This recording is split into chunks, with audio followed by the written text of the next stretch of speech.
बिस्मिल्लाहिर्रहमानिर्रहीम। अस्सलाम वालेकुम सर। वालेकुम सलाम। सर, जैसे कि आपको पता है कि पंजाब पुलिस में एज अ कांस्टेबल भर्ती होने के लिए पूरे पंजाब में उसका जो है ना इश्तिहार जारी किया जा चुका है। तो आपको पता है कि हमारे मुल्क के जो नौजवान हैं उनको भर्ती के मतलब काफ़ी ज़्यादा कन्फ्यूजन्स का जो है ना वो कन्फ्यूजन्स का शिकार होते हैं। तो उनको कोई प्रॉपर जो है ना वो गाइडलाइन नहीं मिलती, जिस वजह से जो है ना वो उनको काफ़ी ज़्यादा मुश्किलात का सामना करना पड़ता है। तो आज मैं चाहता हूँ कि हम उसके ऊपर जो है ना भर्ती के प्रोसेस के ऊपर डिटेल के साथ जो है ना बात करें, ताकि हमारे जो नौजवान हैं जो पंजाब पुलिस के अंदर भर्ती होना चाहते हैं उनको किसी किस्म की परेशानी का सामना ना करना पड़े। सही। तो सर, आप हमें बताएं कि पंजाब पुलिस के अंदर एज अ कांस्टेबल भर्ती होने के लिए जो सबसे पहला स्टेप है वो कौन सा है? बिस्मिल्लाहिर्रहमानिर्रहीम।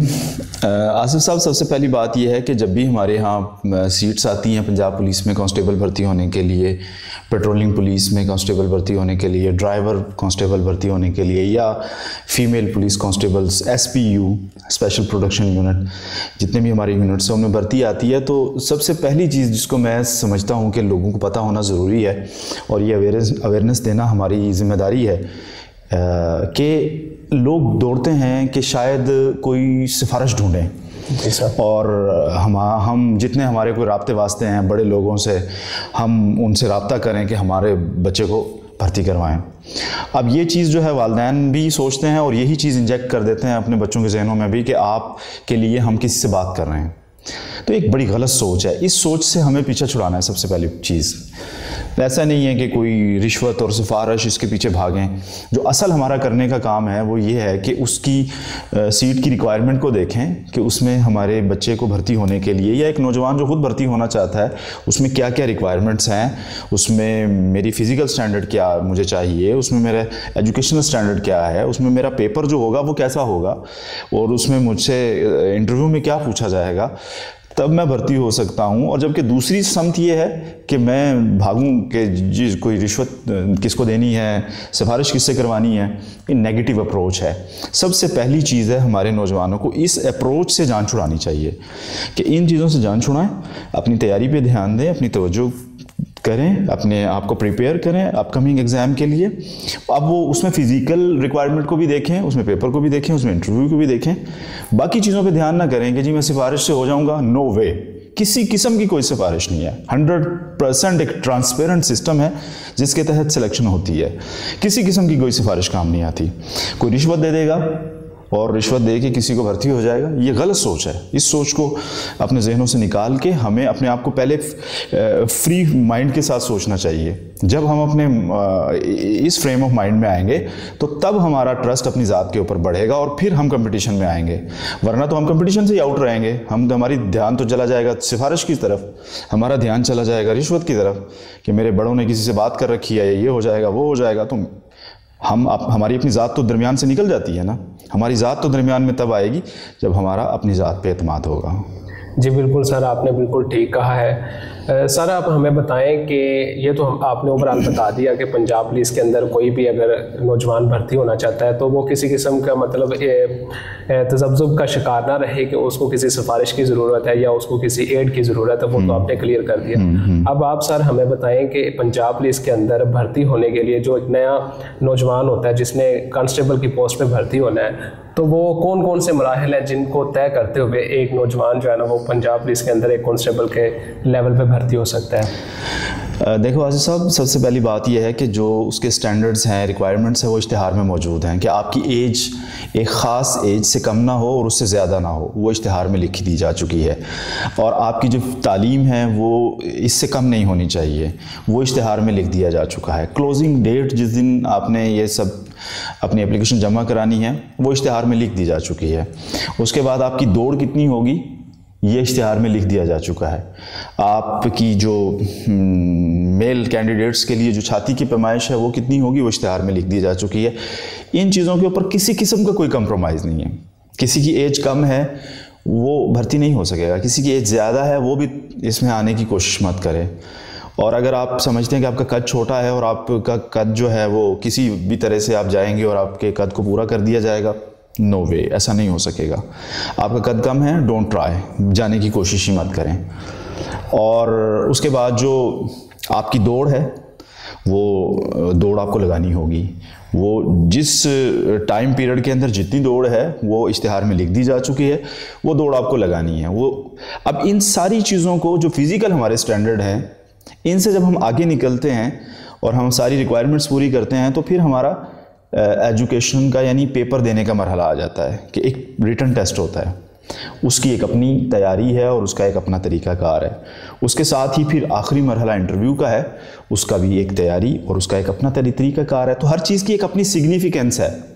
अगर आप फिज़िकल स्टैंडर्ड पे पूरे नहीं उतरते तब भी आप भर्ती नहीं हो सकेंगे, और अगर आप एजुकेशनल स्टैंडर्ड को मीट नहीं करते तब भी आप भर्ती नहीं हो सकेंगे, और अगर आप कहीं जो टेस्ट और इंटरव्यू में जाके आपके नंबर मार्क्स कम आते हैं तब भी आप भर्ती नहीं हो सकेंगे। सारे के सारे रिक्वायरमेंट्स को, स्टैंडर्ड्स को मीट करना पड़ेगा। जी सर, ये जो दौड़ का प्रोसेस होता है, जो दौड़ लगानी होती है इसके अंदर, पंजाब पुलिस के अंदर, यानी कि जो दौड़ का मरहला होता है, तो सुनने में देखने में यही आया कि जो ज़्यादातर नौजवान, जो ज़्यादातर कैंडिडेट्स हैं, वो जो ज़्यादातर फेल होते हैं वो दौड़ के टेस्ट में होते हैं। तो आप हमारे नौजवानों को क्या सुजेस्ट करना चाहेंगे कि जिसके ज़रिए वो जो है ना अपना दौड़ का टेस्ट पास कर सकते हैं? आसिफ साहब, दौड़ जो है वो आपकी एक फ़िज़िकल स्ट्रेंथ को और स्टेमिना को ज़ाहिर करती है। तो दौड़, स्टेमिना क्या है, वो इंसान का बनते बनते बनता है। अगर आप दौड़ भाग करते ही नहीं हैं और अगर आपने फिज़िकली अपने आप को अपने कभी जज नहीं किया, टेस्ट नहीं किया, तो हो सकता है कि उस दिन आपको दिक्कत का सामना करना पड़े। लेकिन वो नौजवान जो स्पोर्ट्समैन हैं, जो खेलते हैं, जो दौड़ लगाते हैं, जो वॉक करते हैं, जो अपनी फ़िज़िकल फिटनेस पे ध्यान देते हैं, उनके लिए ये दौड़ चंदा मुश्किल नहीं है, इसमें कोई दिक्कत वाली बात नहीं है। लेकिन जो नौजवान सहल परस्ती में पड़े हैं, आराम परस्ती में पड़े हैं, कभी वो पैदल वॉक नहीं करते, दौड़ नहीं लगाते और अपने आप को किसी मुशक्क़त में डालने की कोशिश ही नहीं करते, तो दौड़ में उनको मुश्किल आ सकती है। लिहाजा एक तरीका इसका ये भी है कि जो नौजवान अपेयर होना चाहते हैं वो थोड़ी सी प्रैक्टिस शुरू कर दें, यानी थोड़ी थोड़ी दौड़ लगाएं आहिस्ता से। थोड़ा सा 300 मीटर अपने आप को वार्म अप करें, फिर थोड़ा बढ़ें, फिर थोड़ा बढ़ें। दौड़ की जो फाइनल डे, जिस दिन दौड़ होती है, उस दिन की टेक्निक ये है कि कभी भी जो हमारे नौजवान हैं वो जब दौड़ लगाने के लिए दौड़ें तो कभी भी स्प्रिंट मत लगाएं, क्योंकि जो ही वो स्प्रिंट लगाएंगे तो पहले 200 या 300 मीटर के अंदर वो उस स्प्रिंट की वजह से थक जाएंगे। बिल्कुल सर। और उनका स्टेमिना ख़राब होगा और अगले 300 मीटर में वो रह जाएंगे। लास्ट जो 300 या 400 मीटर है, 1600 मीटर पूरी करनी है, तो उसमें वो यानी 1 मील में वो फाइनल तक जा नहीं पाएंगे। लिहाजा slowly but surely, Aahista Aahista आगे बढ़ें, जिस्म को थोड़ा सा वार्म अप करें। जो आप अपनी मंजिल के करीब पहुँचते चले जाएं, अपनी स्पीड को बढ़ाते चले जाएं और टाइम के ऊपर ध्यान रखें।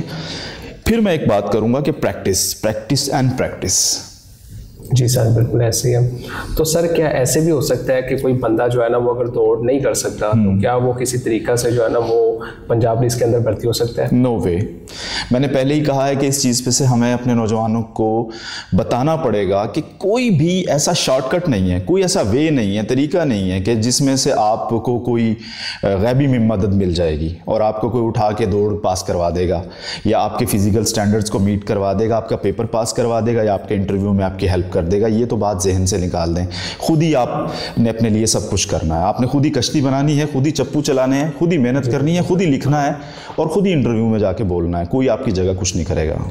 जी सर, बिल्कुल ऐसे ही बिल्कुल आपने जो है ना वो इसके ऊपर गाइडलाइन दी है। तो सर हमारे जो नौजवान हैं, जो फ्रेशली कैंडिडेट्स हैं, जो पहली दफ़ा पंजाब पुलिस के अंदर अपीयर होना चाहते हैं, जो विलिंग है कि वो पंजाब पुलिस को ज्वाइन करें, वो इन तमाम जो फिज़िकल स्टैंडर्ड्स हैं इनको फुलफ़िल करने के बाद जो सबसे इम्पोर्टेंट स्टेप है, जो उसके बाद वाला मरहला आता है, वो आता है रिटन टेस्ट का। अब एक नौजवान जब वो रिसेंटली या फ्रेशली जो है ना वो अपने स्कूल से या कॉलेज से तालीम हासिल करने के बाद निकलता है ना, तो उसको नहीं पता होता कि पंजाब पुलिस का जो रिटन टेस्ट है उसका पैटर्न क्या है, उसने किसके अकॉर्डिंग प्रेपरेशन करनी है जिसकी वजह से जो है ना वो पंजाब पुलिस में सिलेक्ट हो सके। तो आप क्या सजेस्ट करेंगे कि जो एक नया कैंडिडेट है जो अपीयर होना चाह रहा है पंजाब पुलिस के अंदर और रिटन टेस्ट को क्वालिफाई करना चाहता है, तो वो कैसे क्वालिफाई कर सकता है, किस लेवल की तैयारी करे, कहाँ से तैयारी करे और किस हद तक तैयारी करे, इसके मुताल्लिक हमें बताएं सर आप। देखें, जब तक एक नौजवान को, कैंडिडेट को ये इल्म नहीं होगा कि मेरे पेपर की जो सिलेबस है वो क्या है और मेरे सवालात जो आने हैं पेपर के वो उसकी डिवीज़न क्या है, उसमें से वो इंशाइया है या मल्टीपल चॉइस क्वेश्चनिंग है, उसके अंदर से जो मज़ामीन की तकसीम है, नंबरिंग की तकसीम है, वो कितने हैं, इस्लामियात के कितने क्वेश्चन आएंगे, उर्दू के कितने आएंगे, मैथ के कितने आएंगे, एवरीडे साइंस के कितने आएंगे, जनरल नॉलेज के कितने आएंगे, और कंप्यूटर और अंग्रेज़ी के कितने आएंगे। ये सब चीज़ों का इल्म रखना एक स्टूडेंट के लिए ज़रूरी है। ये उसकी कामयाबी की कुंजी है और कलीदी किरदार अदा करेगी उसकी कामयाबी में। ऐसे नहीं है कि वो उस चीज़ को बहुत ज़्यादा पढ़ता रहे जिस चीज़ ने जो आना ही 2 नंबर का है, और उस चीज़ को वो पढ़ा ही ना जो आए 30 नंबर का आएगा।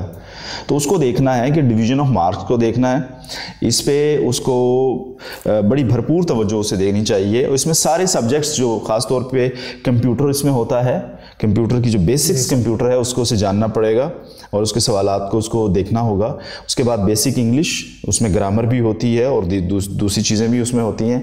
उसके बाद उसमें बेसिक मैथ और जनरल नॉलेज, इस्लामियात और मुतालिया पाकिस्तान मैट्रिक लेवल की, ख़ास तौर पे जो मैट्रिक की इस्लामियात और मुतालिया है उससे अच्छी तरह गो थ्रू हो जाए तो उसकी तैयारी बेहतर होती चली जाती है। अखबारात ज़रूर पढ़े कि अखबारात से आपको जनरल नॉलेज भी मिलता है, अखबारात से आपको करंट अफेयर्स मिलते हैं कि आजकल फ़ी ज़माना दुनिया में क्या हो रहा है। स्पोर्ट्स पे ध्यान दें कि स्पोर्ट्स में कौन से इवेंट और कंपटीशंस हो रहे हैं, कौन से स्पोर्ट्स के जो खिलाड़ी हैं वो अपने अपने स्पोर्ट्स में टॉप पे हैं, कौन से ममालिक किस किस खेल में टॉप पे हैं, इस पे ध्यान दें। शो बिज़नेस के न्यूज़ को भी थोड़ा सा देख ले, वो भी आ सकती हैं। और बाकी ये सारे सब्जेक्ट्स जो मैंने बताए हैं इन पे ध्यान देना ज़रूरी है। जी बिल्कुल ठीक कहा सर आपने। सर ये जो रिटन टेस्ट होता है, सुनने में आता है अफवाहें हैं या हकीकत है, ये आप बेहतर जानते हैं, कि कहते हैं कि लोग जो है ना वो उसमें करप्शन वगैरह करके, रिश्वत वगैरह दे के जो है ना वो टेस्ट पास कर लेते हैं, क्या ऐसा पॉसिबल? बिल्कुल नहीं है आसिफ साहब। मैं आपसे 2 बार पहले भी ये बतला चुका हूँ कि किसी किस्म के इस चीज़ों पे ध्यान हमें नहीं देना चाहिए। अगर मैं एज ए कैंडिडेट में अपने आप को इस स्टेज पे महसूस करूं कि मुझे आज कंपटीशन के लिए जाना है, तो मैं कमज़ोर पड़ जाऊंगा इन चीज़ों की वजह से कि वहाँ तो ये चल गया, वहाँ तो पैसे होते चल गए, वहाँ रिश्वत हो गई, सिफारिश हो गई, या कोई और अनफेयर मीन्स इस्तेमाल हो गए वहाँ पे जिनकी वजह से हकदारों को हक नहीं मिला और गैर हकदारों को भर्ती कर लिया गया। तो अगर ये सोच दिमाग में आ गई तो उसी वक्त हमारा मोरल डाउन हो जाता है। ऐसा कुछ नहीं होगा। मैं हर कैंडिडेट को, हर नौजवान को ये बताना चाहता हूँ कि ऐसा कुछ भी नहीं है। आपको अपनी तैयारी पे तवज्जो देनी है और आपको अपने ऊपर ध्यान देना है कि मेरी कैपेसिटी कितनी बिल्ड हो रही है, क्या उस सीट के काबिल हूँ जिसके लिए मैं जा रहा हूँ और जिसके लिए भर्ती होने के मैं ख्वाब देख रहा हूँ, क्या मैं अपने आप को उसके कैपेबल बना चुका हूँ हर लिहाज से। अगर मैं उसकी कैपेबिलिटी अपने अंदर महसूस करता हूँ तो फिर ये सिफारिश, रिश्वत और दीगर ये अनफेयर मीन्स ये मेरा कुछ बिगाड़ नहीं सकते।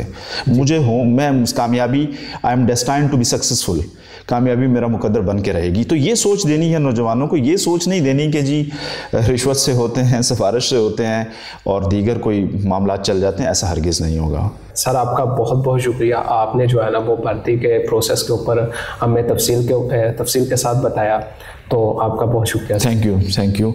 मैं नाज़रीन को और अपने स्टूडेंट्स को ये बता देना चाहता हूँ कि सिर्फ एक ही चीज़ आपको ऊपर ले जा सकती है और वो है आप खुद की जितनी मेहनत होगी, आपकी अपनी जितनी काविश होगी, जितनी आपकी लगन होगी और जितना आगे बढ़ने की आपकी जुस्तजू होगी, उतना आप आगे बढ़ेंगे।